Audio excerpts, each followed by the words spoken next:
आणि आता पाहणार आहोत टॉप 9 राजकीय बातम्या। संतोष देशमुखांच्या हत्येला 3 महिने पूर्ण, मात्र सरकार अजूनही भावनांशी खेळत आहे।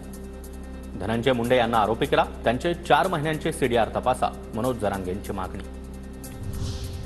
मला फक्त ओबीसींचे नाही तर सर्व समाजाचं नेतृत्व करायचं आहे। ओबीसी मराठा संघर्ष कमी करण्यासाठी मी प्रयत्नशील, एका वृत्तपत्राच्या मुलाखतीदरम्यान मंत्री पंकजा मुंडेंचं वक्तव्य।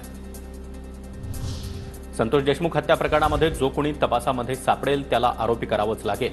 ज्यांनी राजाश्रय दिला त्यांच्यावर देखील गुन्हा दाखल झाला पाहिजे, खासदार बजरंग सोनवणे यांची मागणी। एकनाथ शिंदेंना शिवसेनेमुळे सोन्याचे दिवस आले आहेत। एकनाथ शिंदेंच्या वक्तव्यावरून संजय राऊतांची टीका।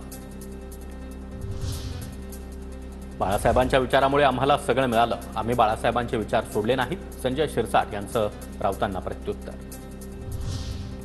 एखाद्या गावात कुत्रे भुंकतात तशी कुत्र्यांची गँग भुंकत चालली आहे। अनेक दिवसांपासून भुंकणं सुरूच आहे। आता आला अंगावर की ठोकायचा, तरच महाराष्ट्र आणि मुंबई वाचेल, संजय राऊतांचं मेळाव्यात वक्तव्य।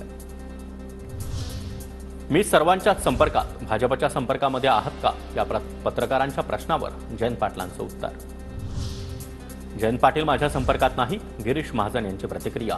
मी सर्वांच्याच संपर्कात, जयंत पाटलांच्या वक्तव्यानंतर महाजनांकडून स्पष्ट। महात्मा फुलेंना भारतरत्न देण्याचा विषय सुरू आहे, पण ते महात्मा आहेत, त्यांना तिथून खाली आणणार आहात का, छगन भुजबळ यांचं वक्तव्य।